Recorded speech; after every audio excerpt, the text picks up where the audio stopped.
네. 네, 우리가 이렇게 신약성경 맨 첫 번째 나오는 마태복음의 1장 1절부터 17절까지 살펴봤는데요. 이 내용은 예수님의 족보 이야기를 하고 있습니다. 네. 우리가 그 새해가 되면은 구약부터 읽어야겠다 딱 펼쳤어요. 그래서 창세기 보다 보면 무슨 누구의 계보라 하면서 이름이 쭉 나옵니다. 그러면 좀 당황하면서 이게 뭔 내용이요 하다가 그러면은 구약보다 신약을 먼저 한번 읽어보자 하고 또 읽어보면은 또 이름이 줄줄줄줄줄줄 이렇게 막 족보에 나오니까 이렇게 성경을 읽으려는 사람들을 굉장히 당황시키는 내용들이 이 족보가 이렇게 쭉 이렇게 나오는 거죠.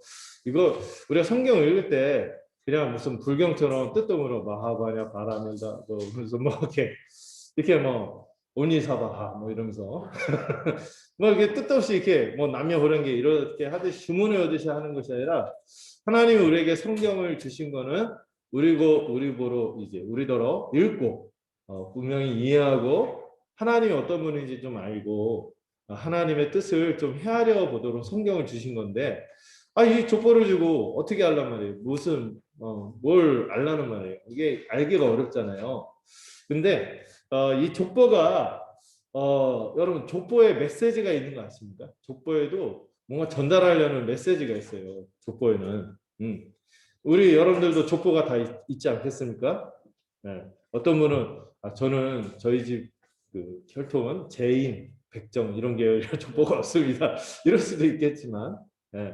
아니면 뭐 조선시대 때 돈 주고 샀습니다. 뭐 이렇게 할 수 있겠지만, 어쨌든 대체로 어떤 집안에 있는 족보, 이 족보는요, 그 집안 사람들한테 메시지가 있는 거예요. 집안 사람들뿐만 아니라 같은 가문, 문중에 있는 사람들뿐만 아니라 밖에 있는 사람들을 향해서도 이 족보는 어떤 좀 자부심, 어떤 전하려고 하는 그 암시되어 있는 메시지가 있습니다. 그래서 오늘 그거를 여러분 주보에 보시면 제가 약간 이번은 아주 친절하지 않고 약간 친절하게 빈칸도 좀 넣고 했는데 좀 집중하시라고 잘 따라오시라고. 첫 번째, 두 번째, 세 번째가 이 예수님의 족보 마태복음이 말하는 이 족보의 메시지를 쭉 썼어요. 1번은 뭐죠? 예수님은 영광스러운 나라를 이룬 그 다윗왕의 자손입니다 하는 것을 말하려는 것이 이 족보의 메시지의 첫 번째예요. 여러분 족보에는 일반적으로 세 가지 메시지가 있다. 그 어떤 문화 인력 하는 사람들이 어떤 족보나 이런 얘기들을 할 때는 세 가지 목적인데 첫 번째는 어떤 중요한 인물에 대해서 소개하려고 하는 거죠. 소개하고 선언하는 거예요. 이분은 이런 분이야 하고 족보를 통해서 입증하는 거죠. 이게 가장 이 예수님의 족보에서 우선되는 목적은 예수님이 누구시냐, 어떤 분이냐 이걸 소개하고 선언하는 거예요. 그것이 첫 번째예요. 예수님에 대한 소개와 선언. 예수님은 영광스러운 나라를 이뤘던 그 옛날에 그 영광스러운 그 다윗 왕의 자손이 예수님입니다 하고 얘기하려는 거고요. 족보의 두 번째 메시지가 있어요. 족보의 두 번째 메시지는 그러면 이 족보에 나온 이 사람들이 우리하고 어떻게 연결되는 거냐, 여기에 대해서 좀 말하려고 하는 것이 족보의 메시지입니다. 그래서 어떤 약간 어려운 용어를 써볼까요? 연대하는 정체성. 이 족보를 통해서 자신의 정체성도 알고 이 족보에 나오는 사람들과 자신을 연결하는 거죠. 연대하는 거죠. 이 족보는 그런 목적이 있어요. 그래서 그것이 이제 두 번째 메시지. 예수님은 구원의 계보로 오셔서 언약을 성취하셨고 그 언약을 성취한 결과물이 누구다? 우리다. 우리가 그 언약의 그 반열에 들어가는 거예요. 언약의 구원을 이뤄가는 그 족보에 우리가 들어가는 거다. 그 얘기를 하는 것이 두 번째 목적이고요. 세 번째는요. 족보를 통해서 뭘 전하려고 하면은 여러분 어떤 집안에는 내려오는 유산이 있죠. 상속받을 어떤 상속물들이 있단 말이에요. 족보에 이름이 있냐 없냐는 뭐예요? 그 상속받을 것에 대한 권한이 있냐, 상속받을 근거가 있느냐, 이거를 제시하도록 하는 게 족보에 이름이 없냐가 이제 되게 중요한 문제죠. 상속의 근거로서 족보를 사용합니다. 세 번째로, 그래서 제가 상속받을 근거로서 제시되는 내용이 뭐냐? 세 번째, 예수님이 누구를 통해서 오셨다? 전혀 상속받을 것 같지 않은 사람들, 환영받지 않은 사람들을 통해 오히려 예수님께서 오셨다는 거예요. 그래서 그 주님이 그 상속물을 우리에게 주신다는 거예요. 이것이 족보가 주려는 세 가지 큰 흐름의 메시지다. 그래서 이 세 가지 흐름을 가지고 좀 설명을 하려고 합니다. 좀 정리가 되시나요? 족보에 대해서 첫 번째는 예수 그리스도의 계보. 첫 번째 나오는 말이 그거거든요. 원어로 한글로는 안 나타나는데 아브라함 막 이렇게 나오니까 예수 그리스도의 계보가 처음 나오는 말. 계보의 책이다. 예수 그리스도의 족보다 하면서 먼저 소개하는 게 뭐예요? 예수님은 다윗의 후손이다. 그리고 그것만 얘기하지 않죠. 다윗의 후손이시며 아브라함의 후손이다. 아브라함의 후손하면은 아브라함이 굉장히 성경에서 되게 중요한 인물이죠. 하나님에게 뭘 받았어요? 언약을 받았어요. 그를 통하여 정말 사람들이 상상치도 못했던 새로운 세상, 하나님 나라를 줄 거라고 아브라함이 약속을 받았죠. 그러니까 예수님은 다윗의 후손이며 아브라함의 후손입니다. 이렇게 얘기하고요. 또 이 예수 그리스도의 족보를 통하여 이런 예수님을 통하여 누가 등장한다? 새로운 하나님의 백성들이 등장한다는 말을 하고 싶어요. 여러분 이 족보의 흐름이 누구를 통하여 완성됩니까? 쭉 이름들을 이렇게 연결해서 가장 이 족보를 절정으로 완성하는 분이 누구죠? 1절에 타이틀이 나와 있잖아요. 예수 그리스도. 예수 그리스도가 이 족보의 흐름을 완성한다. 그래서 그분을 통하여 우리에게 새로운 하나님의 백성이라는 정체성이 주어진다는 말을 하고 싶어요. 바로 예수님이 메시아이시며 우리가 바로 그 메시아의 백성들이다. 이거를 교회에 마태는 교회를 향하여 말하고 싶어 하는 거죠. 이 족보는 우리를 구원의 계보인 하나님의 백성들, 여기 이름 적혀 있는 사람들하고 어떻게 한다? 우리를 연결시키는 거죠. 우리가 바로 이 사람들과 같이 새로운 하나님의 백성의 계보다. 예수 그리스도의 족보다. 이렇게 얘기하는 거예요. 우리가 그분을 믿을 때, 예수님을 믿을 때 우리가 누구의 백성? 이 메시아이신 예수님의 백성이 되며 함께 하나님의 백성으로 살아갈 것을 기대하도록 하는 내용이죠. 그리고 마지막으로 우리 같은 자들이 어떻게 바로 그들과 이 성경에 나온 구약 성경에 나온 이 엄청난 하나님의 축복들, 이 언약의 내용들을 어떻게 우리 같은 이들이 받느냐, 우리가 이거를 상속받을 근거가 어디 있느냐 하는 것을 마지막으로 그 군데군데서 이걸 제시하고 소망하는 것이 이 족보의 세 가지 흐름이 있습니다. 좀 구조가 들어오시나요? 소개와 선언, 우리와 그 족보에 나온 사람들이 연대하도록 하는 정체성, 또 연결시키는 작업. 세 번째로 우리가 그런 이런 축복의 내용들 어떻게 상속받을 것인가 그 근거를 얘기하고 있습니다. 그래서 차근차근 살펴볼까요? 첫 번째로 예수님을 어떻게 소개합니까? 영광스러운 나라를 이뤘던 그 다윗 왕의 자손이다 하는 것을 이 족보 전체에서 말하고 있어요. 여러분 이 족보를 볼 때 이름에 막 이렇게 잘 모르는 분들, 또 성경에서도 설명 안 하는 이름들이 나오거든요. 그 이름들 중에서 되게 중요한 인물들이 있어요. 반복되고 또 우리가 성경 보는 방법을 배웠죠. 어떻게 하면 강조한다? 자주 나온다. 반복되면 강조하는 거죠. 그런 이름들이 좀 주목하면서 보면은 좀 의미를 빨리 찾을 수 있어요. 예수 그리스도의 족보의 책인데 예수님이 누구라고 먼저 말하고 자주 나오는 이름이 누군지 아십니까? 이 족보에서? 맞아요. 다윗이요. 다윗이 굉장히 많이 나와요. 첫 문구 자체가 예수 그리스도의 계보이며 그분은 다윗의 자손입니다. 우리 한글 성경으로 볼 때는 누가 먼저 나와요?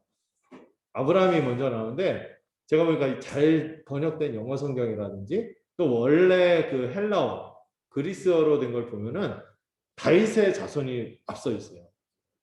굉장히 뭐를 강조하는 거예요? 예수님이 다윗의 자손이다. 이거 굉장히 강조하는 거죠.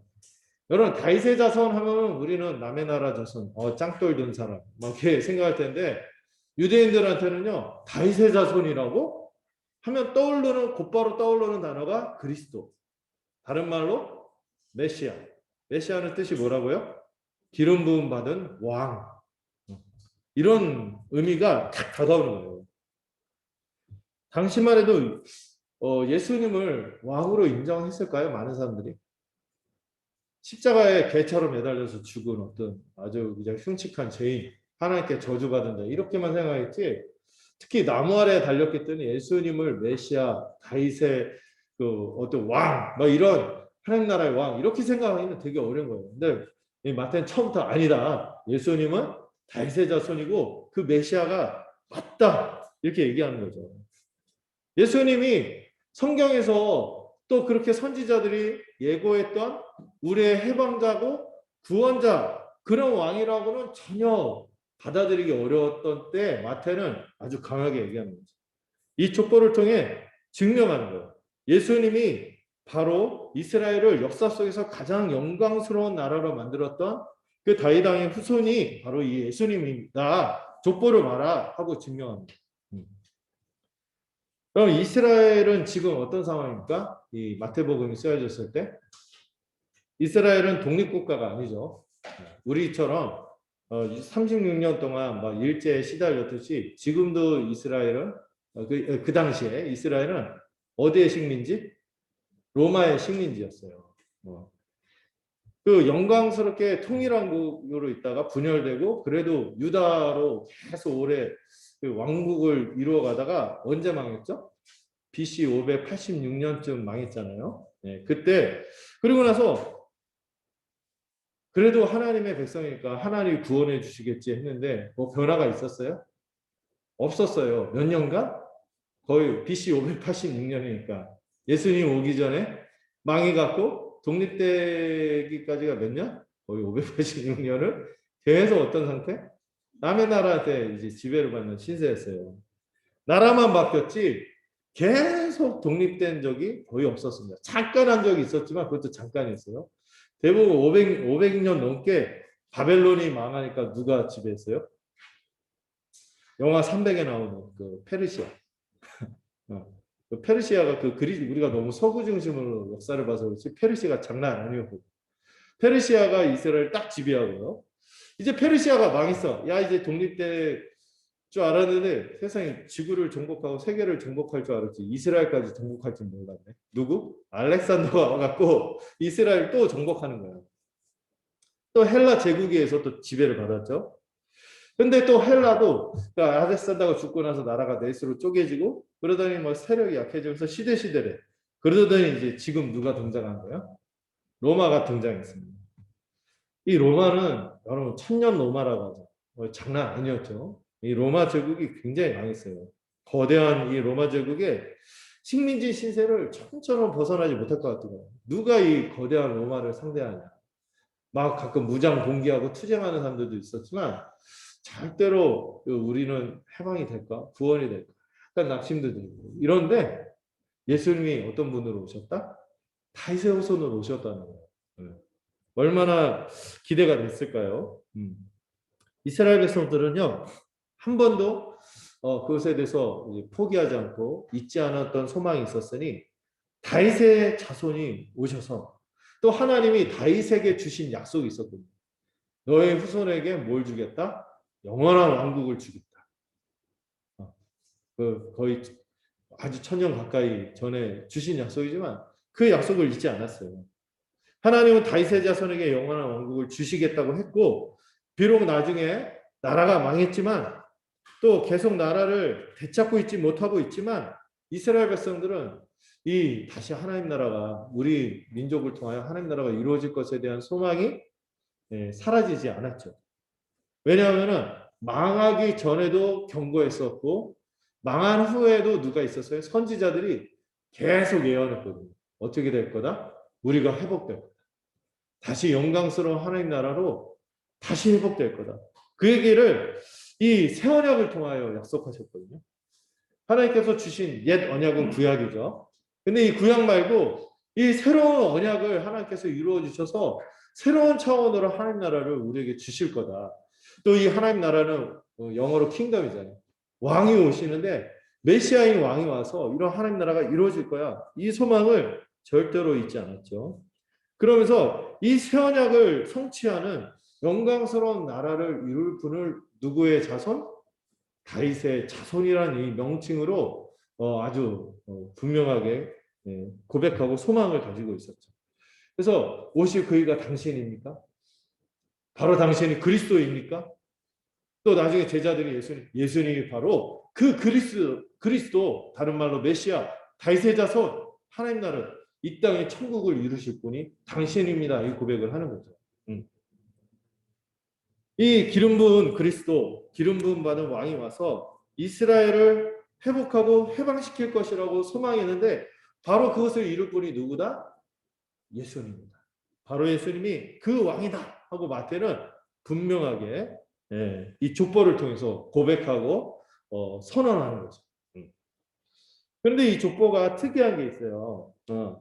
쭉 하다가 어디 지점에서 끊어주고 다시 그 지점에서 다시 시작하고 또 시작하다가 또 끊어주고 다시 시작하는데 그게 17절에서 종합을 하는데요. 여기 제가 두 번째 소가락으로 썼지만 몇 대씩 끊었어요? 14대씩 끊었어요. 14대씩 일부러 편집해서 기록을 한 거예요. 편집했다는 거는 있는 사람은 원래 있는 사람이고 어떤 사람도 있다? 뺀 사람도 있다. 일부러 몇 대로 맞추려고 14대씩 맞추려고 사실 연대기적으로 이 족보가 안 맞는다 이렇게 비판하는 사람들인데 이게 뭔지 모르겠어요. 족보는 메시지를 전하려고 하는 거기 때문에 일부러 어떤 사람들이 사이사이 있어도 빼요. 그래서 이게 아버지 아들 관계로 바로 연결하는 게 아니라 그 후손이다 하는 식으로 연결하면서 중간중간에 몇 명이 빠져요. 그래서 14대씩 맞춰요. 그리고 형태가 1절에 보면은 그리스도에서 어디로 가요? 그리스도의 계보다, 다윗이다, 아브라함이다. 이렇게 거꾸로 갔죠. 그러다가 차례대로 또 아브라함부터 쭉 그리스도까지 설명을 해요. 그리고 17절에서는 또 다시 설명할 때는 아브라함부터 다윗까지 14대다. 또 다윗부터 바벨론 망했을 때 그때까지 14대였다. 또 이 망한 포로기에서 그리스도가 오시기까지 또 14대다. 이렇게 설명하면서 계속해서 14대라는 것을 강조하면서 설명하고 바치고 있습니다. 네, 기록될 사람이 더 있는데도 굳이 이 14대라는 그 숫자로 맞춰서 설명을 계속하는 거죠. 굉장히 뭔가 강조하려는 거예요. 왜 굳이 14대씩 나눠서 표현하는지 좀 이해를 해야 되는데요. 당시 유대인 랍비들이 주로 썼던 그 메시지를 주고받는 방식 중에 여러분들 내가 당신을 좋아합니다 이런 말을 할 때 그냥 딱 해도 되지만 무슨 서로 알아들을 수 있는 암호로 만들어서 표현하면 좀 더 애틋하고 잘 전달이 되죠. 그런 식으로 유대인 랍비들도 그 수비학이라고 해서 뭐 게마트리아 숫자를 어떤 글자하고 이렇게 바꾸는 거예요. 그러니까 기억이 1이고 니은이 2이고 디귿이 3이고 이런 식으로 히브리어 글자가 있단 말이에요. 그걸 숫자로 바꿔요. 그리고 숫자를 바꾸어서 전달을 하는 거죠. 좀 쉽게 말해 볼까요? 옛날에 우리 그 삐삐 있었죠. 삐삐. 삐삐 하면은 어떤 뭐 시티폰 아십니까? 이렇게 전화 받다가 차 움직이면 전화가 끊기고 막 그랬다. 그 이전에 삐삐가 있었잖아요. 삐삐에 보면은 전화번호 딱 찍혀서 공중전화 가서 그 사람한테 전화하고 아이고 우리 어린 친구들 하나도 못 알아들 때 뭔 얘기인지 모르겠는데 이 삐삐를 보낼 때 지금도 또 그 흔적이 있어요. 문자로 보내거나 삐삐를 보내면은 숫자로 보내요. 숫자로 어떤 메시지를 막 쓰죠. 예를 들어서 1010235 외국인들한테는 이게 뭔 말인지 몰라. 이게 뭐 1010235 1010 235 이게 뭐야 이럴 텐데 우리는 써놓으면 알죠. 뭐죠? 열렬히 사모합니다. 지금도 문자로 이렇게 보내는 친구들이 있어요. 101025 뭐 이런데 이런 것처럼 숫자를 가지고 어떤 메시지를 전하는 그런 독특한 그 메시지 소통 방식이 있었거든요. 그걸 게마트리아라고 합니다. 게마트리아. 유대인들 중간기 랍비들이 그런 것들을 잘 썼죠. 이것 때문에 그 다빈치 코드 이런 영화가 나오는 거예요. 성경을 정상적으로 봤는데 그거를 숫자로 막 이상하게 풀어갖고 막 옛날 바이블 코드 이상한 책들이 있었는데 비정상적인 소통 방식인데 지금 마태는 어떤 사람이에요? 유태인이고 유대인들한테 또 유대인들이 좋아하는 소통 방식은 여기서만 잠깐 이런 의미를 쓰는 겁니다. 근데 이 14이라는 숫자가 뭔가 의미가 있는 거예요. 이 14이라는 숫자를 글자로 바꿔서 표현하면은 어떤 사람의 이름이 나오는 거예요. 어떤 사람의 이름이 나올까요? 퀴즈. 이건 지식의 문제가 아니라 눈치의 문제죠. 누굴까요? 예수님이면 뻔하죠. 누구죠? 누구? 맞아요. 다윗. 다윗의 그 알파벳 숫자를 히브리 알파벳 숫자를 늘어놓고 합치면은 14이라는 숫자가 나오거든요. 이게 모든 지금 그 신학학자들이 다 동의하는 그 해석인데, 다윗의 그 다윗을 중심으로 굉장히 기록되어 있고 실제로 이 족보에도 누구 이름이 제일 많이 나와요? 다윗의 이름이 굉장히 많이 나와요. 또 다윗의 자손하면 누구를 떠올린다고? 영광스러운 하나님 나라를 가져올 그분. 이게 그냥 딱 연결이 되는 거예요. 이거를 떠올리게 하기 위해서 일부러 마태가 이런 식으로 작성하는 거죠. 이방인들을 읽고 뭔 말이야. 그래도 다윗의 자손이겠다. 대충 감으로 오는데 유대인들 딱 보면은 더 확 와닿는 거죠. 1010-235를 미국인이 받을 때하고 우리가 받을 때 느낌이 다른 거잖아요. 그런 식으로 지금 전하고 있어요. 그러면은 이 족보를 왜 이렇게 다윗을 중심으로 기록하고 있는가? 왜 이렇게 다윗을 중심에 두고 있는가를 좀 생각해야 돼요. 제가 거듭 말씀드렸지만 다윗은 어떤 왕이라고요? 구약 시대 전체에서 가장 클라이막스가 언제인지 아세요? 창세기 아담부터 말라기, 이 창세기부터 말라기까지서 제일 하나님이 기뻐하시던 시대. 또 이스라엘 역사 속에서도 가장 영광스러웠던 시대가 다윗 왕국 시대입니다. 가장 축복을 만끽하던 하나님 나라를 세운 왕이 다윗이었어요. 이 시대가 얼마나 영광스러웠는지 구약의 선지자들이 그 다윗 이후에 나오는 왕들을 평가할 때 자꾸 누구하고 비교해요? 그 다윗 왕과 같아서 정직한 길로 행하였다. 이렇게 하고 또 나쁜 왕 평가할 때는 다윗 왕과 달라서 이렇게 막 이런 표현이 막 나오는 거죠. 이 다윗이 기준인 거예요. 또 다윗과 그 아들이 보통 다윗과 솔로몬을 1+1 세트로 쳤거든요. 다윗 시대 하면은 다윗만 생각하면 안 돼요. 솔로몬까지 그의 아들이. 이 솔로몬 시대가 얼마나 영광스러웠습니까? 다윗 시대 때요 국토가 확정이 됐어요. 우리는 그 백두에서 한라까지 이렇게 하듯이 이 사람들이 쓰는 표현이 단에서 브에세바까지. 이 완전히 영토가 확정이 되고 사방에 적들을 다 초토화시켰거든요. 전혀 침략을 받을 수 없는 평강의 나라를 이뤘습니다. 그리고 이 평강을 이루려면 뭐가 써야 돼요? 군사력이 써야 되잖아요. 이 다윗 시대 때, 솔로몬 시대 때 군사력이 얼마나 강했는지 말과 병거가 가득했다고 했어요. 그래서 우리 식으로 하면 병거는 최첨단 무기였어요. 그 당시에. 굉장한 스피드와 더불어 기병전도 이제 앞서서 싸울 수 있는 게 이 병거거든요. 병거. 이 얼마나 이 강했는지 이 병거만 따로 보관한 성이 있었다고. 이렇게 말할 정도로 군사력도 굉장히 강했고요. 또 이 다윗 시대를 평가할 때 이런 말도 나와요. 온 나라가 금으로 가득해갖고 은이 너무 흔해. 길을 가다가 발불에 뭐가 탁 채였어. 딱 봤는데 노란색이야. 그럼 주소.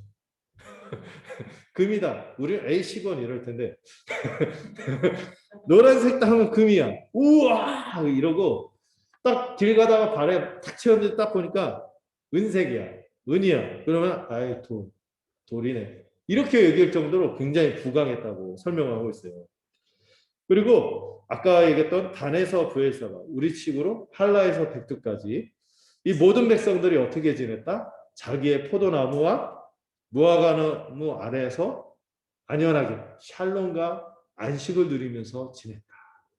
우리 식으로 말하면 전원주택 짓고 우리 지금 집 없어서 난리잖아요.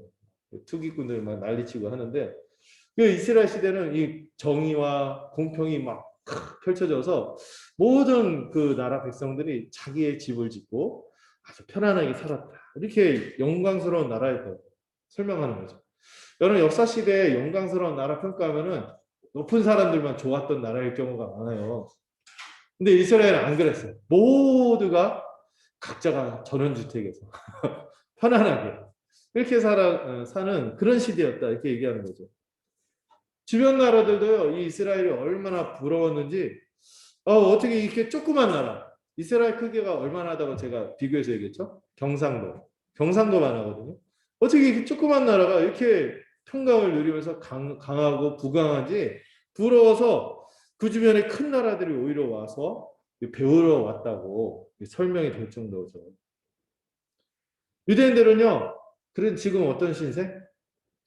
완전히 천나라가 돼갖고, 그것도 식민지가 돼갖고, 굉장히 수모를 당하면서 살아가는 그런 나라가 돼버렸죠. 그래서 유대인들은 다윗의 자손이 다시 오시면은, 그 다윗의 자손이 오면은 이 땅에 그 다윗 왕과 같은 하나님이 통치하는 그 복된 나라가 회복될 거다. 이걸 간절히 소망한 거죠. 마태는 그런 맥락에서 예수님이 다윗의 후손이다. 그분이 그 나라를 가져올 거예요. 우리가 그렇게 기대했던 새로운 세상, 우리 옛날에 민족들이 광복의 세상을 꿈꿨듯이 그런 세상이 올 거야 하고 이 족보를 통해서 증언하는 거죠. 그래서 실제로 족보가 여러분들 그 이름이 나오는 2절부터 그 16절까지 그 족보의 흐름이 보면 다윗을 중심으로 아브라함에서 다윗에 이르기까지 2절에서 6절을 보면은 이스라엘 역사가 실제로 여러분들 구약을 공부하면 어때요? 점점 상승 곡선으로 올라가요. 아브라함부터 다윗까지. 네. 점점 아브라함은 자식 하나 낳네 못 낳네 이러다가 나중에 이삭 뒤에 야곱 되더니 갑자기 푹 12명을 들더니 갑자기 막 이집트 갈 때 70명 되더니 나중에 막 그 군대 징집될 수 있는 인원수로 60만 남자만 60만 이거나 거의 3, 400만 되는 큰 인구를 이루죠. 갑자기 막 이뤄요. 그러더니 다윗 시대 때 절정이 됩니다.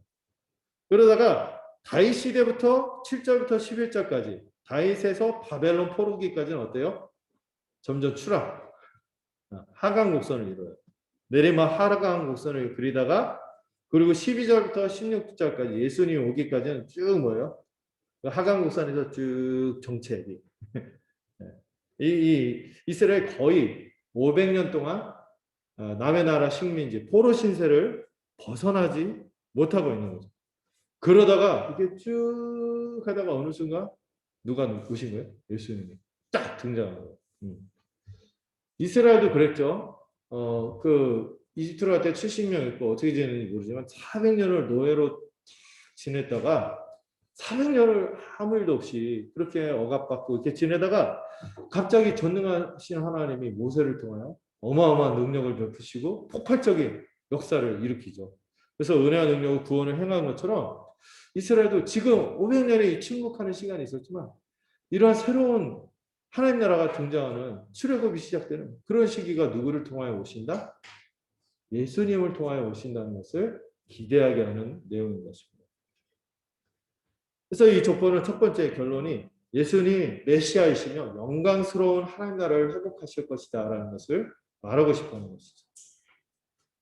이 족보는 예수님이 그리스도시고 다윗의 후손인 왕으로서 이 마태의 용어로는 다른 복음서에서 하나님 나라라고 하고 마태는 뭐라고 한다고 했어요? 천국을 가져오시는 분이다. 선언하고 있어요. 근데 예수님이 가져오시는 천국이요.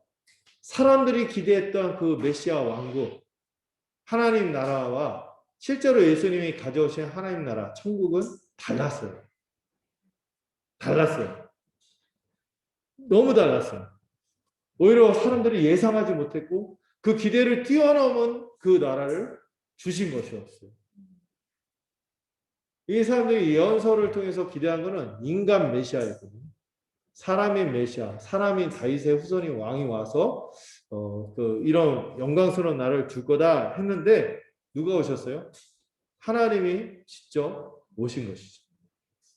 그리고 하나님이 원래부터 소망했던 천국, 그것을 드러내신 거예요. 예수님은 전능하신 하늘의 능력으로 이 땅에 있는 자기 백성을 구원하실 뿐만 아니라 신실하게 돌보시고 마태는 그것을 하늘나라라는 표현으로 설명합니다. 하늘에 계신 그 하나님이 그 전능하신 능력으로 높이 계신 분이 자세히 살피실 거예요. 신실하게 우리를 돌보실 것이다. 이걸 기대하는 용어가 천국이죠. 어떤 영광을 가져온 나라인가? 당시 유대인들은 예수님이 천국을 가졌다 해도 안 믿었어요. 왜? 그들이 기대했던 나라는 어떤 나라? 인간이 성취하는 그런 왕국이었거든요. 인간의 왕국이고 그들이 바란 메시아는 단지 로마의 식민지에서 벗어나게 하고 이 그들과의 전쟁을 통하여 자신들을 해방할 누구를 기대한 거예요? 혁명가로서의 예수님을 기대한 거죠.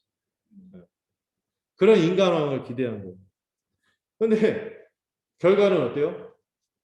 그 강력한 로마의 권력에 의해서 십자가에 이런 표현을 써서 외람되지만 개처럼 매달려갖고 전시돼갖고 이렇게 죽은 거예요. 이게 힘든 거죠. 근데 마태는 이제 마태복음을 통해서 이제 족보를 통해서 선언하고 쭉 뒤에서 이제 입증해 나갈 텐데 예수님이 가져오신 천국은 사람들의 기대를 훨씬 뛰어넘었던 그런 영광스러운 나라라고 얘기하는 거예요. 예수님은 앞으로 이 복음서를 통하여 천국의 능력으로 더 근본적인 세력을 무너뜨릴 거예요. 눈에 보이는 로마가 아니라 더 근본적으로 이 세상에 고통을 가져옵니다. 사망과 질병과 이 귀신들의 역사를 뭐를 사하시는 권세로? 죄를 사하시는 권세.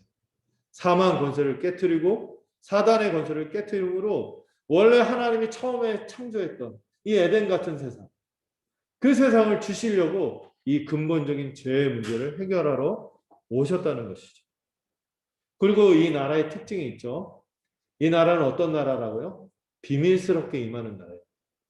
이 나라가 뭐로 임해요? 사람들이 기대했던 거는 막 전치 군사 혁명을 통해서 뒤집고 막 이걸 기대했는데 예수님 하나님 나라는 뭐처럼 임했다? 뭐처럼? 씨앗처럼 임합니다. 씨앗처럼 임해서 이 말씀은 아무것도 아닌 것 같잖아요. 이 말씀으로 은밀하게 임했지만 그러나 이 말씀으로 이 씨앗처럼 임한 하나님 나라를 믿음으로 받아들인 자는 엄청난 비약적인 열매를 맺을 거다. 심지어 몇 배? 100배 열매를 맺을 거다. 이 얘기를 계속 펼쳐갈 거예요. 그리고 이를 믿는 자들은 이 100배 열매가 어떻게 드러납니까? 내세에서는 영원한 부활의 생명을 얻고 살아가는 것입니다. 또 이 땅에서도 100배의 열매를 누린다고 약속하셨어요. 믿는 사람들이 함께 살아갈 때 이 100배의 열매가 무엇인지 같이 한 몸으로 살아가는 축복을 누리는 나라가 바로 예수님이 가져오신 하나님 나라다. 이거를 이제 마태는 더 설명을 해갈 것입니다. 두 번째로 예수님은 이 구원의 계보로 오셨어요. 계보라는 표현을 쓰고 있죠. 그리스도의 계보라 하고 아브라함, 다윗 이렇게 연결해서 그 계보하고 우리를 연결시키는데 창세기에도 이런 표현이 있었죠. 계보. 제가 그 기원과 백성들의 이야기 할 때 그 계보가 그 기원도 말하지만 뭐도 말해요? 백성들. 계보. 하나님의 백성들. 예수님은 진정한 하나님의 나라를 상속받을 수 있는 상속자로서 하나님의 진정한 유일한 백성이기도 하세요. 그 구원의 계보로 오셨고 뭐를 성취하시는 분? 아브라함 이름 나오면 뭘 생각해야 된다고? 언약. 하나님 주신 언약을 성취하는 분이라는 거죠. 아브라함의 자손을 언급하는 이유는 모든 사람이 죄인이 되어서 하나님 나라 백성이 될 사람이 있어요? 없어요? 없어요. 다 타락한 가운데 그런 가운데서 소망이 없는데 딱 한 명 하나님께서 자격이 있어서 택한 게 아니라 없는 것 같고 죽은 것 같은 사람. 누구? 아브라함을 택하십니다. 이 아브라함이 언약 백성의 최초의 사람이 되고 하나님 나라의 계획을 처음으로 받고 언약을 받은 사람이 아브라함인데 하나님이 그에게 언약을 주셨죠. 이 언약은 아브라함 통해 뭘 이루겠다는 거예요? 아브라함은 무슨 약속? 하나님 나라의 약속을 받았죠. 창세기 12장에 내가 지시할 땅으로 가라. 영토. 그리고 너를 통하여 수많은 민족을 이룰 거다. 수많은 자손들을 줘서 엄청난 민족을 이룰 거야. 뭐예요? 하나님의 백성. 그리고 내가 너와 함께하고 누군가 너를 축복하면 내가 축복해주고 저주하면 내가 저주해줄 거고 그리고 너만 복 받는 게 아니라 네가 복덩어리가 돼서 너를 통하여 천하 만민이 복을 받도록 하겠다. 뭐예요? 하나님이 복되게 통치하겠다. 뭐예요? 영토, 백성, 하나님의 통치. 뭐죠? 이 세 가지가 나라의 조건이잖아요. 하나님 나라를 약속하신 거예요. 그리고 하나님이 그에게 주신 약속이 뭐로 이루어졌습니까? 실제로 이루어진 게 이스라엘이에요. 이스라엘. 아브라함에게 주신 약속이 실제로 이루어졌어요. 역사 속에서. 누구로? 이스라엘. 그래서 이스라엘 역사는 아브라함의 약속이 성취되어가는 과정이었죠. 실제로 이루어졌어요. 그런처럼 이 아브라함의 자손들이 우여곡절 끝에 노예가 됐습니다. 이집트에서 400년 노예가 됐는데 이 400년이 지나고 나서 하나님이 어마어마한 기적으로 그들을 이끌어내서 뭘 이루게 하셨죠? 하나님 나라를 이루게 하셨고요. 뭐도 얻게 하셨어요? 땅을 얻게 하셨어요. 가나안 땅. 가나안 땅을 얻게 하셨어요. 그리고 그들이 얼마나 사람이 많아졌습니까? 고대에서 이스라엘 어떤 사람이 이게 거짓말이래 이런 사람도 있어요. 이렇게 인원이 많을 리가 없다. 고대에. 우리 뭐 10만, 20만 해도 느낌이 없고 30만, 300만, 우리 4천만이니까. 근데 그 당시에는 300만이나 3, 400만 엄청난 인구의 사람이거든요. 그것도 족속이 몇 족속? 12족속. 12지파로. 엄청난 백성을 이뤘죠. 또 아주 놀라운 거는 이 거룩하신 하나님이 이 죄 많은 인간 세상 가운데 친히 내려오셔서 집 짓고 함께 사신다는 거예요. 그게 뭐예요? 그 임마누엘 하나님의 은혜를 나타내는 게 성전이죠.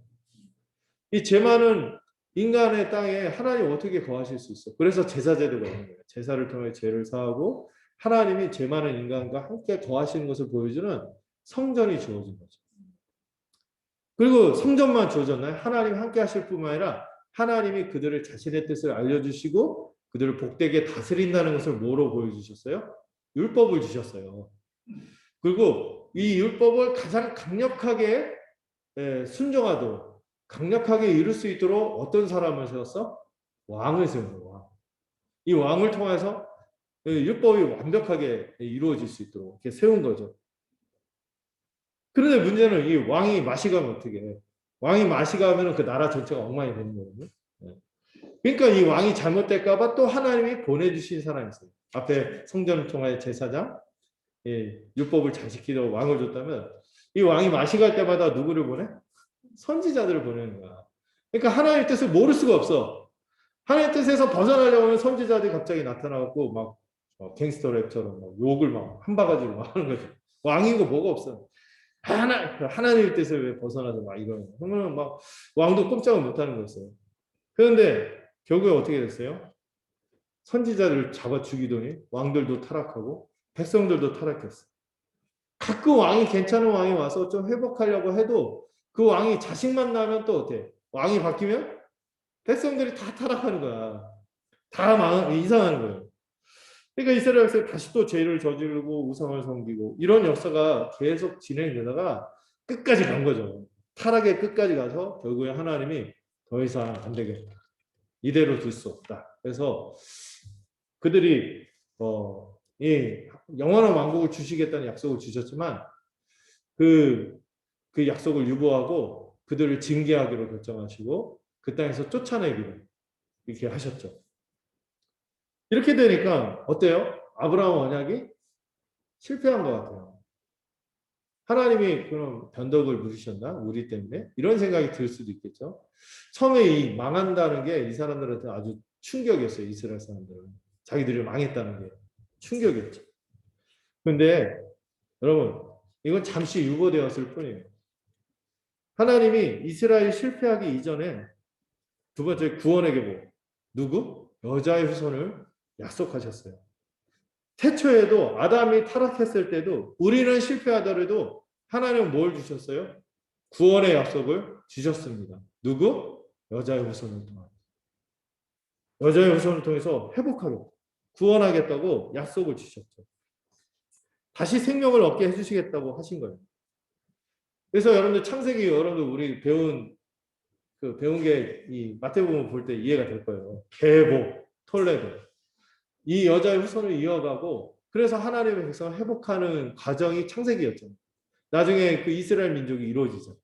야곱을 통하여 이 엉망인 가족들을 통하여 하늘과 땅에 충만한 숫자인 12지파를 이루는 12아들을 이루는 모습을 보여주는데 이 톨레도 구원의 계보를 이루는 하나님의 백성을 이루는 과정을 보여주셨죠.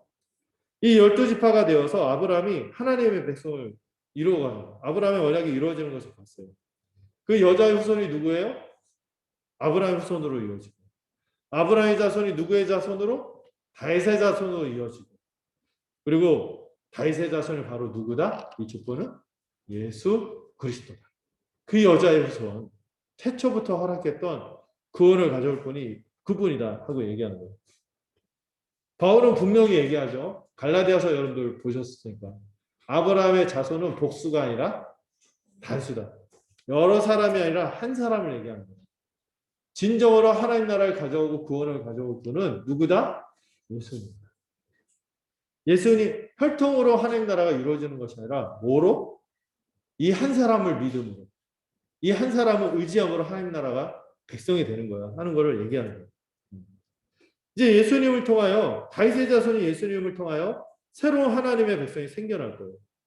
아브라함의 자손은 알고 보니 유대인이 아니었던 거예요. 누구였어요? 이 한 사람 아브라함의 자손이 예수님을 믿는 이 사람들이 하나님께서 그렇게 약속을 이루어가는 것을 의지하는 믿음의 사람이 하나님의 백성인 것이죠.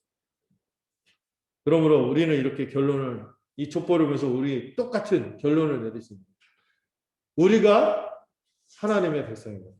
이 예수님을 믿는 우리가, 이 교회인 우리가 이 언약의 계보를 잇고 구원의 계보를 잇는 누구의 자손이다?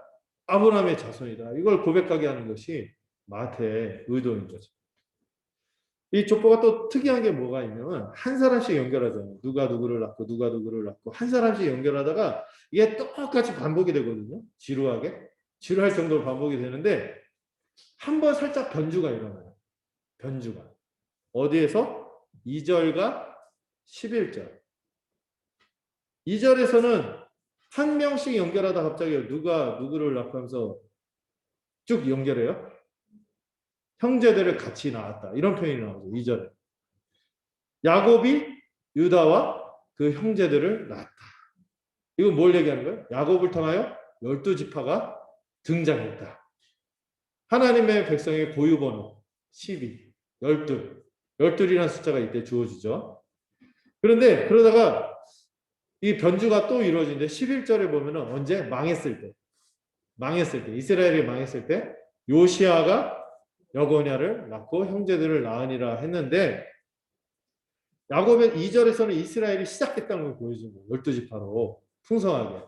그런데 11절은 뭘 보여주는 거예요? 형제들을 낳긴 했지만 이제 더 이상 이스라엘은 하나님의 백성이 아니다. 해체됐다. 이 얘기를 하는 게 요시아에서 여고냐로 이어지는 지점이에요. 이게 굉장히 중요하게 연결되는 본문이 있어요. 저것만 놓으세요. 지금 찾아보지는 말고. 예레미야서 22장 30절. 예레미야 선지자는 어떤 사람이냐면 유다가 망할 거다. 유다가 망할 거다. 사람들이 욕했거든요. 야, 하나님이 선택한 우리 민족을 왜 망한다고 하냐? 근데 예레미야는 들었거든요. 막 슬퍼하면서 말하고 싶지 않아도 마음속에 막 불붙는 것 같고 그러면서도 사람들이 미워해도 우리가 망할 거야 했는데 그 대표적인 구절 중에 하나가 예레미야서 22장 30절에 어떤 하나님의 저주를 선언합니다. 이 망할 것을 얘기하면서 여고냐 어떤 내용이냐면 여고냐는 후손이 이 요시아의 아들인 여고냐 이 후손이죠. 이 여고냐는 후손이 이어지지 못하고 그의 자손 중에서는 다윗의 왕이 앉아서 유다를 다스릴 사람이 다시는 없을 것이다. 이런 선언이 이루어졌어요. 그런데 이 족보에는 예수님이 누구 자손이라고? 여고냐의 후손으로 얘기하잖아요. 그러면은 뭐 안 맞잖아. 다시는 다윗의 왕에 오를 사람이 없을 거다. 다스릴 사람이 없을 거다. 이렇게 했는데 근데 예수님 그 여고냐 후손이면 안 맞잖아요. 예, 마태는 과감하게 여고냐의 자손이라고 얘기하는데 분명히 마태는 이 구절을 알 거예요. 예, 여고냐가 실제로 많은 후손을 남기지 못했고 이제 이스라엘 백성은 2절과 달리 11절에서는 해체됩니다. 에도냐 백성은 해체돼요. 그런데 예수님은요. 인간으로만 오셨나요? 마리아에게서 태어나셨지만 이 족보에서 요셉이 낳았다 이렇게 그 아버지가 그 아들을 낳는 것처럼 얘기하는데 여기서 누가 낳았다고 얘기해요? 예수님은 마리아에게서 낳았다. 마리아가 낳았다. 이렇게 요셉하고 연결하기보다 마리아하고 연결하고 있습니다. 그리고 이 다음 구절 18절부터 1장 끝에서 뭘 설명하면 예수님이 성령으로 아버지의 그 인간의 대를 잇는 것이 아니라 성령으로 동정녀의 몸으로 탄생하는 수태하는 과정을 보여줘요. 그래서 요셉은 예수님에게 어떤 아버지? 실제 아버지가 아니라 법적인 아버지예요. 그래서 이 예수님의 혈통은 지금 법적인 혈통을 다루고 있다 이렇게 보고 있어요. 성령을 통해서 예수님이 태어나듯이 여러분 예수 그리스도의 계보도 우리가 예수님이 우리를 낳았나요? 아니죠. 성령을 통하여 예수님이 태어났듯이 우리도 예수님을 믿음으로 성령으로 이 새언약의 축복을 받아 태어나는 하나님의 백성이라고 계보를 연결해서 설명하고 있는 것입니다. 이제 새로운 왕이신 예수님을 통하여 새로운 하나님의 백성이 등장하는 것이죠. 왕도 새롭지만 이 새롭게 등장하는 백성들도 완전히 새로운 사람들일 거예요. 그래서 예수님이요, 여러분 야곱에서 유다로 갈 때 12이 됐죠. 예수님이 제자들을 몇 명 불렀어요? 많이 불렀지만 그 중에서 몇 명을 특별하게 사도로 불렀어요? 12명. 의도적인 숫자예요. 마태가 나중에 이거를 또 설명을 해줘요. 왜 12로 부었는지. 이스라엘 지금 유대인들은 마태는 속상할 거예요. 자기도 유대인이니까. 이제 유대인은 더 이상 언약의 지위를 누리지 못하고 누구를 통하여? 예수님을 통하여 새 언약의 지위를 누릴 수 있다는 얘기를 하는 거죠. 이제 예수님을 믿는 우리들이 새로운 이스라엘인 거예요. 그래서 마태복음 16장에서 그 표현 있죠. 베드로가 예수님에 대해서 주는 그리스도시요 살아계신 하나님의 아들입니다 했더니 예수님 뭐라고요? 내가 이 반석 위에 내 교회란 말은 다른 말로 백성이란 말, 내 백성을 세우겠다. 이렇게 선언을 하시는 거죠. 이제 교회가 왕이신 주님의 새 언약 백성이고 이제 새로 등장하는 이스라엘은 야곱의 자손들은 혈통적 자손들 어떻게 됐어요? 망했죠. 그러나 우리는 안 망한다. 다를 거다. 이걸 기대하도록 하는 거죠. 그들은 성령을 받고 온전하고 거룩한 하나님의 백성이 될 거죠. 마태는 지금 족보를 통하여 교회인 우리가 바로 진정한 구원의 계보를 잇는 새 언약 백성이라고 연결짓고 설명하고 있는 거죠. 교회가 이 족보를 통해서 그리스도 안에서 하나님의 한 몸이 된 백성들이다. 이걸 알려주는 거죠. 이 족보를 통하여 누구하고 연결하는 거예요? 옛 언약 백성들. 그 언약 백성의 지위를 이제 누가? 예수님을 통하여 우리가 있는다고 설명하는 거죠. 여기서 우리가 결론을 내릴 수 있어요. 또 언약을 신실하게 성취하시는 하나님을 이 족보를 통해서 고백하게 되는 거죠. 이 구원의 계보를 끊임없이 이어가시고 포기하시지 않고 하나님 나라를 이루는 이 하나님의 주권적인 역사와 섭리를 보는 거죠. 여러분 하나님이 한번 작정하고 계획을 실행하시면 그 열심을 아무도 막을 수 없다는 것을 보여줍니다. 그 열심 때문에 우리가 지금 이렇게 교회를 이루어서 사는 것이죠. 여러분 그렇다면 정말 여러분들 솔직하고 정말 진실하다면 나와야 하는 질문이 있어요. 어떤 질문? 어떻게 이 사람들은 하나님이 특별하게 언약을 주고 그렇게 했는데 어떻게 우리 같은 사람들이 이런 언약 백성이 될 수 있는가? 우리는 여러분들 제가 늘 쓰는 말이에요. 우리는 마늘과 쑥이 친숙하고 그러지 뭐 이스라엘 입지도 않았고 이 언약을 들어보지도 못했고 그랬었던 사람들인데 어떻게 우리 같은 사람들이 하나님의 백성이 되는가? 또 이스라엘도 마찬가지죠. 그렇게 언약의 축복을 받았는데도 이 배은망덕한 사람들이 그래도 어떻게 하나님 포기하지 않고 같이 한 백성으로 삼으시는가? 이걸 알 수 있는 것이 이 하나님 나라를 우리가 결국에 상속받을 수 있다는 소망과 근거가 저는 이 마지막 세 번째 파트에서 말하고 있다고 생각해요. 여러분 놀랍게도요. 이 예수님의 족보에 누가 들어가 있어요? 보통 유대인들의 족보에는요. 여자를 기록 안 해요. 아예 유대인들이 좀 나쁘죠. 여자를 사람 취급을 안 했거든요. 유교도 마찬가지죠. 유자가 문제예요. 유자가. 유대교, 유교. 여자를 사람 취급 안 했어요. 기록을 안 했어. 그리고 족보를 쓸 때는 항상 자랑스러운 거 이런 것만 적지 수치스러운 것은 은근 숨깁니다. 근데 예수님을 메시아라고 소개하고 선언하고 우리가 바로 그의 백성이 된다고 이렇게 얘기하면은 족보가 좀 영광스러워야 되잖아요. 근데 이 족보에는 어떤 사람들의 이름이 나와요? 좀 민망한 사람들의 이름이 자꾸 나오는 거예요. 여러분 조선시대 왕조도 어떻게 시작했는지 그 그리는 용비어천가. 왕들을 다 미워하고 가정에서 얘기하죠. 뭐 또 북한도 마찬가지죠. 솔방울을 던졌더니 수류탄이 됐다. 막 이런 얘기를 하고 막 그런데 이 족보는 안 그래요. 적나라하게 예수님의 족보에 이 사람들이 어떻게 들어갔지? 하는 여인들이 중간중간에 기록하는데 이 사람들은 막 유대인들이 생각할 때 아주 꺼려지는 그런 여인들이죠. 환영받지 못하는 사람들이고 여인들인데 유대인들이 이렇게 얘기를 했대요. 막 이런 고백을 한대요. 나이가 이방인으로 태어나지도 않고 죄인으로 태어나지도 않고 여인으로 태어나지 않음을 감사하나이다. 아니 이상한 사람들이에요. 이런 사람들인데 여러분 이 족장 시대 어떤 여인? 다말이 들어가는데 다말은 가나안 여자예요. 이방인이에요. 샘족도 아니고 가나안 여인이었고 또 어떤 사람은 시아버죠. 이렇게 스캔들로 자녀를 잃은 사람이죠. 가나안 정복 시대로 가서 라합은 어떤 여자입니까? 여리고성 주변에서 몸 팔던 창녀였어요. 그것도 우상을 섬기는 신전 창녀. 그러다 이스라엘의 소문을 듣고 하나님에 대한 소문을 듣고 돌이키긴 했지만 신분이 뭐예요? 창녀, 창녀. 근데 예수님의 족보에 누가 있어? 이방 여인, 그 스캔들의 여인. 그 다음에 창녀가 있어요. 그 다음에 사사시대는 누가 있어요? 룻이 들어가는데 룻의 출신이 뭐예요? 모압 족속인데 이 모압 족속은 시작부터가 이상하죠. 네. 이 모압 족속은 모세가 저주를 했는데 영원히 모압과 암몬은 여호와의 회중 안에 들어오지 못할 족속. 이런 저주까지 받은 사람들이에요. 네. 그리고 이제 왕국 시대에 누가 있어요?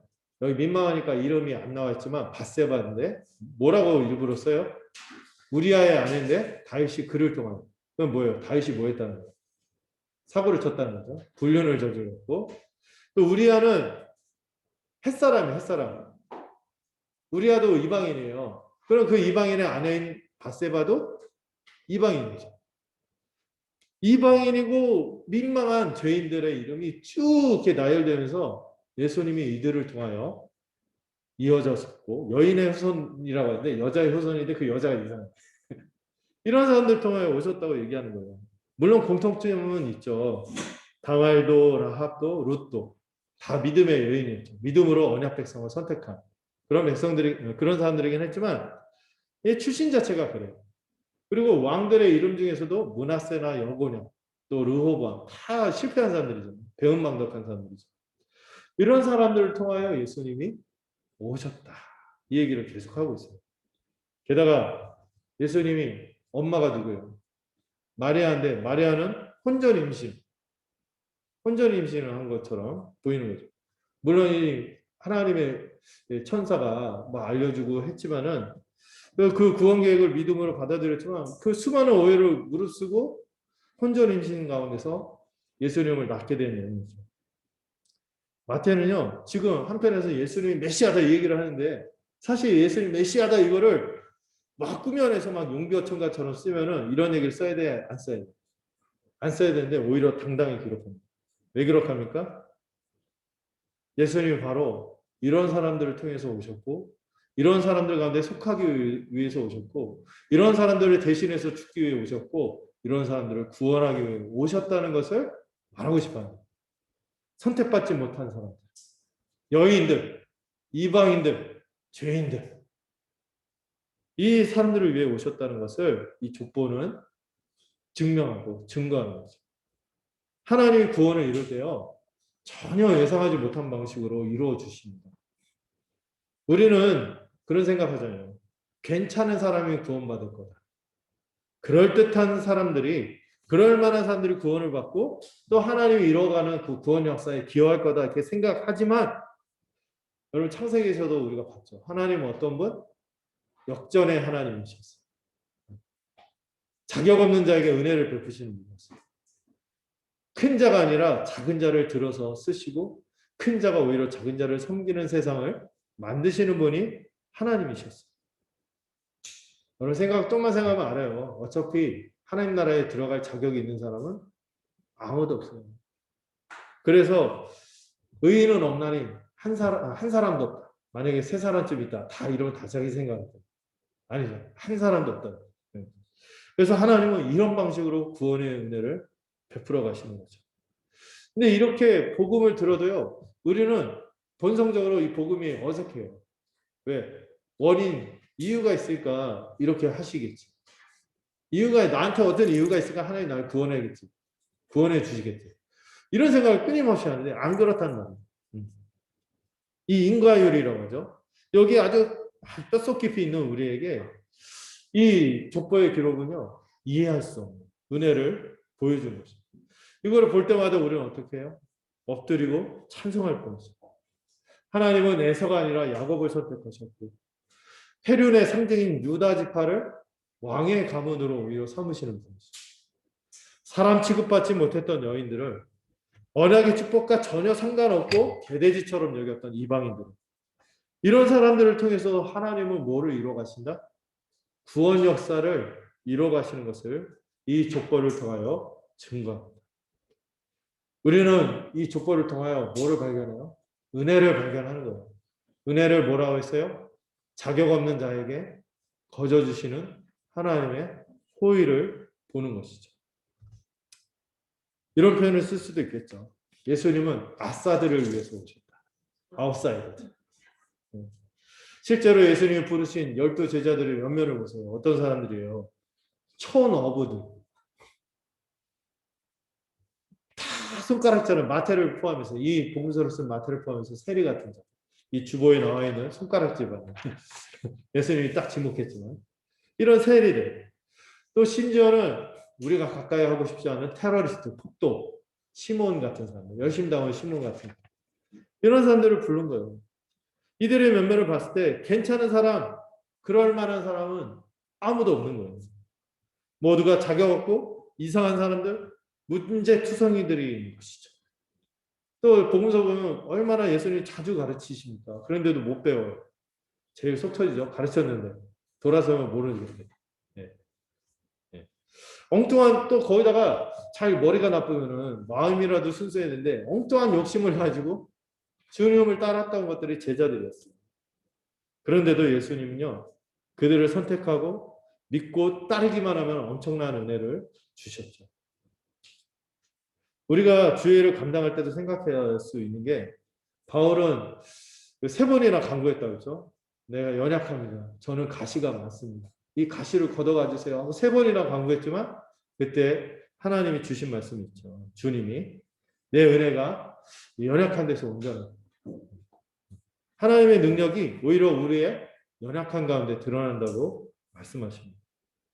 그리고 우리에게 낙심하지 말라고 하는 거죠.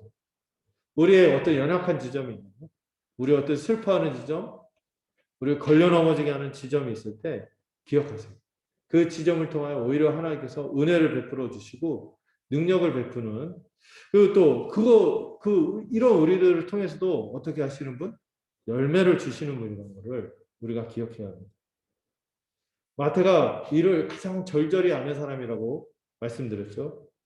이 족보를 써가면서 내가 이런 룻과 같은 자, 라합과 같은 자, 이런 다말과 같은 자, 그런 자인데 나도 하나님의 백성이 되었고 이 하나님 나라에 들어갔다. 이걸 고백을 하는 거예요. 주님이 자신과 같은 루저들, 아싸들, 이 문제투성이 인간들을 위해서 오셨다고 고백하는 것입니다. 그리고 주님이 우리 같은 죄인들을 자신의 백성으로 삼으시고 그 우리를 통하여 영광스러운 하나님 나라를 이룰 것을 증언하는 것이죠. 또 이 주님의 돋보이는 여인들의 공통된 특징이 이방인들이죠. 결국에는 이 주님의 역사가 이스라엘의 테두리를 넘어서 어디로 갈 거다? 우리 주변에 믿지 않는 사람들, 이방인들, 이런 사람들도 이 소식을 통하여 하나님의 백성이 될 수 있다는 소망을 주는 것이죠. 우리가 예수님을 소개하고 선언하기만 하면은 많은 이방인들이 영광스러운 하나님 나라로 초대되고 함께 아브라함의 복을 상속받고 복되게 상속받을 것이라고, 복되게 살아갈 것이라고 도전하는 것이 이 족보인 것입니다. 여러분, 하나님의 구원 역사는요, 우리의 기대치를 뛰어넘어요. 우리의 예상을 뛰어넘어요. 아이, 저 사람이 예수 믿는다고? 저 사람이 신실하게 살 거라고? 여러분, 남 생각하지 마시고 자신을 생각하세요. 네, 저도 어떻게 목사까지 돼갖고 이러고 있는지, 저 어렸을 때와 막 이렇게 저희 찌질했던 과거를 생각하면 놀랍죠. 네, 여러분들도 그럴 거예요. 저 사람이 예수를 믿는다? 깜짝깜짝 놀라는 사람들 있지 않습니까? 네. 이 족보를 볼 때 우리가 놀라듯이 우리도 우리 주변을 보면서 놀라게 되는 거죠. 이 소망이 이 족보에, 우리가 상속받을 수 있다는 소망과 근거가 이 족보에 있는 것입니다. 맺겠습니다. 말씀을. 첫 번째로, 예수님은 우리의 왕이십니다. 복음은 예수님이십니다. 우리는 이 예수님을 통하여 새로운 생명을 얻고 새로운 세상을 보게 될 거예요.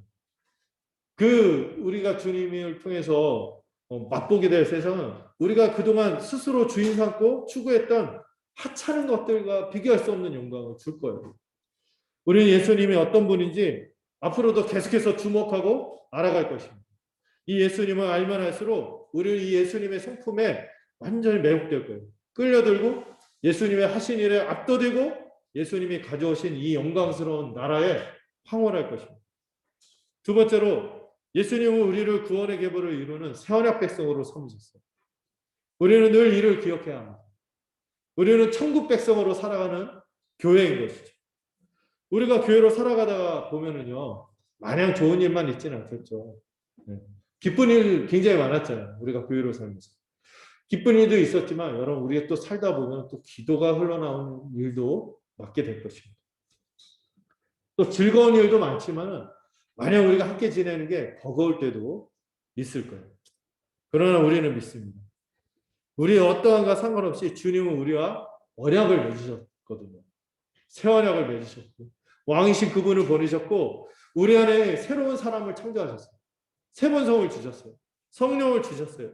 그 언약은 신실하고 반드시 풍성한 열매를 맺기까지 하나님의 하늘의 능력을 우리를 붙드시고 주권적으로 섭리하실 것입니다. 그래서 바울이 고백한 것처럼 우리도 고백하죠. 모든 일이 합력하여 선을 이루셨다. 이렇게 고백하게 되는 거죠. 마지막으로 우리가 기억할 것은 하나님이 우리 같은 자들을 부르셨다는 사실을 기억해야 됩니다. 우리가 누구입니까? 자격이 없는 자들, 미련한 자들, 실패자들, 소망이 없는 사람들인 우리를 부르신 거죠. 이 일을 위해서 영광스러운 독생자이신 예수님이 우리가 그렇기 때문에 오신 거예요. 우리가 힘들고 스스로에게 실망스러울 때 다시 이 족보의 명단을 펴서, 그리고 위안을 삼으세요. 주님은 우리에게 믿기만 하라고 말씀하십니다. 주님은 우리에게 찾아오셨어요. 우리가 주님을 찾아간 게 아니라니까요. 주님은 우리를 찾아오셨고, 우리가 주님을 선택한 것이 아니라 주님이 우리를 부르셨고, 또 주님의 부르심에는 후회가 없으시다는 것을 기억해야 됩니다. 반드시 주님 우리를 통하여 열매를 맺고 우리가 함께 거룩해져 갈 것이며 우리의 구원이 완성되어 갈 것이죠. 그것이 이 족보가 주는, 우리에게 주는 소망의 근거인 것입니다. 이 사실을 기억하고 제가 기도하겠습니다. 하나님 아버지, 감사드립니다. 오늘도 이 족보의 기록들을 통하여 우리 주님이 영광스러운 나라를 우리에게 가져다 주실 다윗왕의 자손인 것을 고백하게 됩니다. 우리의 예상과 기대를 뛰어넘는 새로운 세상을 주실 것을 믿습니다. 날마다 이런 새로운 생명으로 우리의 영적인 눈이 열려서 새로운 세상을 맛보고 살아가도록 인도하여 주시옵소서. 또 우리가 주님이 구원의 계보로 오셔서 언약을 신실하게 성취하신 분임을 믿고, 우리 또한 그 계보에 들어가며 그 언약 자손으로, 언약 백성으로 살아간다는 것을 믿고 한 몸으로 살아갈 마음을 허락하여 주시옵소서.